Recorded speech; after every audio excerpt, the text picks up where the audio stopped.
If you saw Mike Flanagan's last film, Absentia, you've probably been waiting to see Oculus. What's up, everybody? It's like 1 in the morning. I just got back from seeing Oculus, Mike Flanagan's new film.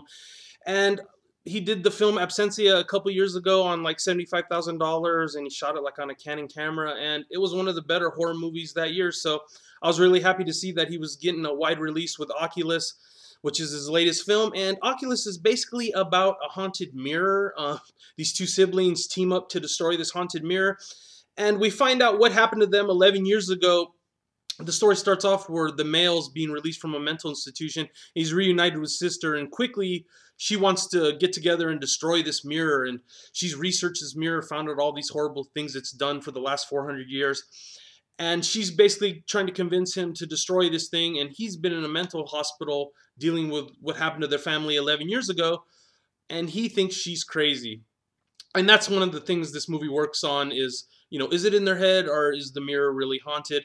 As the story plays out, it flashes back and forth between present day with them trying to destroy the mirror, and we find out what happened to them in the past with their family, their father and their mother, what the mirror did to them in the past, basically. And the stories play out side by side, and they wind up intertwining, and by the end, it's like back and forth. And Mike Flanagan is also an editor. Besides that, he helped co-write this, but the editing is major to this movie because it jumps back and forth, and as the camera turns, it switches to them being young and old. And really, it's a pretty effective ghost story. I mean, it's all stuff we've seen before. It's a haunting movie, minimal CGI, so that's kind of cool if that's a turnoff for you. There's hardly any blood and stuff like that, but Katee Sackhoff's character gets worked in this movie. She basically gets a lot of crap done to her. There's a couple definitely scary parts. I like the way they explain the mirror, how it works.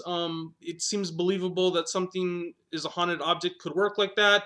And at the same time, they keep it the whole time. Is it in their head? It's possible that they could just be crazy and that the mirror is part of their delusion. That's a big part of the movie, like I said. But overall, a couple of good scares. Nothing cheap. I don't think Mike Flanagan's going for anything with cheap scares. Maybe like one cheap scare, but he manages to keep the pacing pretty good between, the past and present, and we get to see enough to keep us interested. And the whole time I was invested. I wanted to figure out how this thing was going to end. Is it in their head? Is this thing fucking haunted? And they give you clues both ways. It's kind of cool. But by the end of the movie, the jumping back and forth kind of gets to you. One scare did basically give me a spine chill, which I rarely get in a horror movie, so that was a pretty effective scare. Like I said, he didn't go for a lot of cheap ones. But like I said, by the ending, it just gets a little too confusing with the back and forth. And it was purposely confusing because that's what's going on with the characters. But at the same time, it's just kind of annoying to watch it every time it turns around. It's young, old, back, forth, back, forth. And it's exactly what's happening to the characters, so I can kind of understand it. But it's going to turn off a lot of people, basically, when they watch this movie. Also, to the male lead, he was a little weak. I didn't think he was the best performer. Katee Sackhoff's probably the best actor, and the guy that plays the dad, he's one of the stoners from Dazed and Confused. I can't remember his name off the top of my head. He's pretty good, but Katee Sackhoff gets worked over in this movie.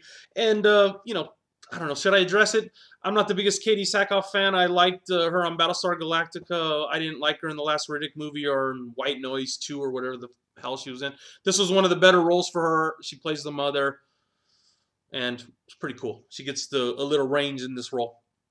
But definitely, overall, it's a good movie. At the end, did get a little too much like Insidious, maybe a little too haunted housey, slightly for my taste. Not as bad as Insidious 2, definitely. I like this movie better than The Conjuring. I'm going to give this movie a solid 4 out of 5 stars, definitely. Just for the little things, like I said, slightly bad acting, the jumping back and forth could be a turnoff for some people. It was a little bit at the end for me also. So if you've seen Oculus, let me know what you thought down below. If you've seen Absentia, let me know what you thought down below. Did you like the way they handled the haunted mirror stuff? Was it too crazy? Was it not enough crazy? Was it too lame? I feel sorry for the guy behind me. He brought his 10-year-old kid to watch the movie, and I don't think that kid's going to be sleeping for a while because this involves some parent to kid trauma. So yeah, see you soon with another review, and hopefully I'll be more awake and not in my freaking garage. All right, guys, bye.